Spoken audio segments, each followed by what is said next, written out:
안녕하세요. 너하나 은퇴학교 꿈꾸는 자본가 이권복입니다. 은퇴전략가 김동석입니다.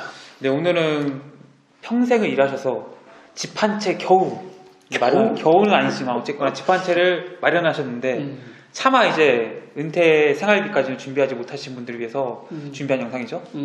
그래서 이런 분들이 많으시잖아요. 우리나라 특히 이제 베이비붐 세대들이 전부 다 그냥 자식 교육에 다 돈 쓰고 내 집 하나 마련하고 은퇴하는 상황이 그렇잖아요. 남아있는 전 재산이라고 할 수 있는 게 집 한 채인 그렇죠. 사람이 대부분이죠. 네. 이런 분들이 이제 어떻게 노후 생활을 좀 윤택하게 할 수 있을까요? 이제 사람들이 제일 걱정되는 게 네. 현재 이제 직장 다니고 있는 사람들이 나 정말 오늘 스트레스 받아 확 때려치우고 싶은데 네. 이 부장이 엑스엑스 같은 놈 막 이러면서 못 때려치는 이유가 네. 국민연금 받으려고 보니까 이게 아직도 한참 남았어. 네, 그쵸. 내가 만약에 때려치고 나오면 그렇죠. 이게 국민연금 받을 때까지 기다려야 돼. 네. 일명 연금 트레밭이라고 하잖아요. 네. 그 시간 동안 버틸 돈이 없는 거예요. 네. 그래서 정부에서 이제 그때 만들어놨던 게 주택연금이 있었잖아요. 네, 그게 이제 60세부터였는데 네. 이제 올해부터 법이 개정돼서 네. 55세부터 가입할 수가 있죠. 그럼 부부 기준으로 네. 둘 중에 한 사람 누구든지 네. 55세가 만으로 넘었다라고 하면 네.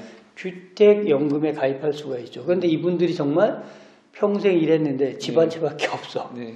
이럴 경우에 일단 네. 연금 트레바시를 건너갈 수 있는 게 55세에 주택연금에 가입한다라면 가능하겠죠.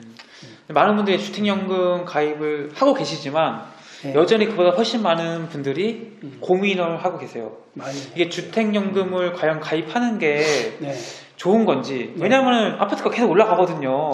맞아요. 최근에도 많이 올랐잖아요. 많이 올랐어요. 내가 괜히 이거 잘못 가입해서 아파트가 오른 거 이거만 손해보는 게 아닌가. 그래서 이제 고민이 많으신데 맞아요. 오늘 은퇴 전략가님께서 주택연금을 가입하면 어떤 것들이 좋은지 명확히 한번 짚어주십시오. 일단 주택연금은 1가구 9억 이하, 네. 9억 이하면 가입이 가능하잖아요. 그리고 이제 부부 기준으로 55세 이상이면 그러면 이제 주택연금을 언제 가입할 거냐. 네. 이게 가장 중요하잖아요. 네. 가장 나에게 유리하게 선택을 네, 해야 돼요. 그렇죠. 그럼 이제 주택연금을 가입할 때 생각해 보아야 될 세 가지. 네. 첫 번째는 주택연금을 가입하면 가장 좋은 건 일단 그래도 내가 살 집은 있어야 되잖아요. 그쵸. 그럼 주택연금에 가입해도 내가 이 집에 평생 살면서 네. 연금을 받을 수 있다라는 이점이 있잖아요. 그죠? 죽을 때까지 사는 거죠. 내가 죽을 때까지. 그리고 만약에 어떤 사람은 그러죠. 그러면 둘 중에 한 사람이 죽으면 어때요? 전혀 상관없습니다. 부부가 다 종신토록 네. 한 사람 남아서 마지막 돌아가실 때까지 정해진 연금을 받습니다. 이게 첫 번째 가장 네. 좋은 거고. 문제는 이제 두 번째. 네. 언제 가입해야 될 거냐 그러면. 그쵸. 이거거든요. 네. 그러면 현재 이제 자기가 어느 지역에 살든지 잘 한번 생각해 보세요. 우리 5060 세대분들 중에서 내가 주택연금을 언제 가입해야 돼? 이런 분들은 내 아파트 가격이 피크일 때 가입하는 것이 가장 좋죠.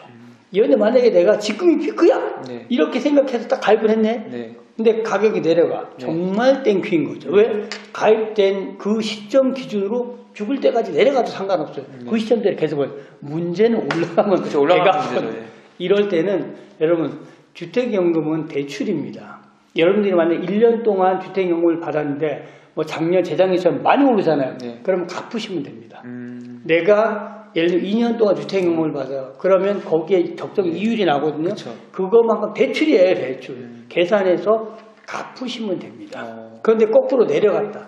땡큐인 거죠. 정말 잘 가입니다. 그러니까 우리가 내가 현재 살고 있는 지역의 아파트로 봐서 우리 아파트가 한 20년 정도 되었어 또는 10년 정도 되었는데 더 이상 올라갈 것 같진 않아요. 네. 이제 주기장 내려갈 것 같대. 네. 그렇다라고 하고 55세가 넘었어. 네. 그러면 가입하시는 게 좋겠죠. 그러나 사실 우리가 투자라고 하는 것도 그렇지만 이것도 일종의 그런 개념일 수도 있잖아요. 네, 그런데 이건 리스크는 항상 있습니다. 100% 이게 아파트가 제일 고점이다. 누구도 모르는 거예요. 알수 없죠. 그러나 기본적으로 이제 한 지역에 오래 살았으면 기본적으로 이제 분위기가 있잖아요. 네. 지금 정도면 아파트가 피크야. 더 이상 올라가지 않을 거야. 그런데 우리가 갑자기 이제 주택연금을 언제 들어야 고민하고 있고 좀 생활비가 조금 부족하다 그러면 고점이라고 느낀 시점에서 가입하시는 게 좋을 거죠. 세 번째는 이제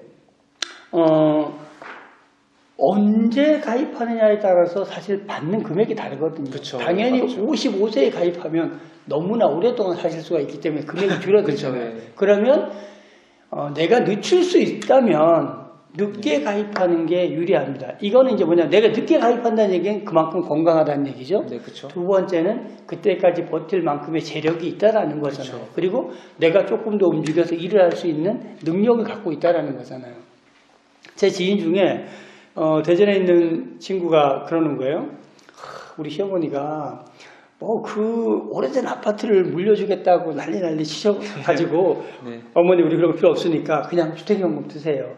아니 그래도 내가 지분 한 채 물려주고 가야지. 저희 집 두 채예요. 필요 없으니까 이거 가입하셔가지고 주택연금 가입하셔가지고 그냥 연금 받고 사시라고. 네.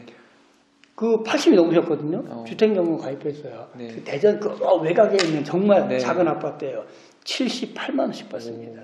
그러니까 이게 80 넘으셔서 가입하니까 그렇구나. 이게 만만치 않은 금액이에요. 그러니까 이제 건강하다면 그리고 그동안 생활비로 큰 문제 없이 버틸 수 있다라면 네. 늦게 하시는 게 좋습니다. 그런데 물론 이분이 이제 또 언제까지 살아 계실지 모르죠. 그쵸, 근데 모르죠. 만약에 일찍 돌아가시잖아요. 네. 그럼 또 이게 없어지는 게 아니에요. 그쵸. 그 주죠. 돈만큼 은행에서 공제하고 나머지는 상속자에게 네. 상속을 해주기 때문에 전혀 내가 혹시 정말 뭐 아무도 물려줄 사람이 없다 그러면 조금 억울할 수는 있는데 그런 게 아니고 자식이나 누군가에 상속할 사람이 있다라면 내가 늦게 주택연금에 가입해도 절대 손해보는 건 아니다라는 말씀을 드리고 싶습니다. 네, 그래서 오늘은 집 한 채가 전부의 은퇴자들을 위해서 네.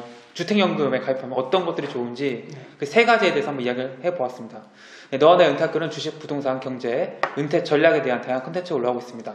이러한 분야 관심 있으신 분이라면 구독과 좋아요 누르시면 감사하겠습니다. 고맙습니다.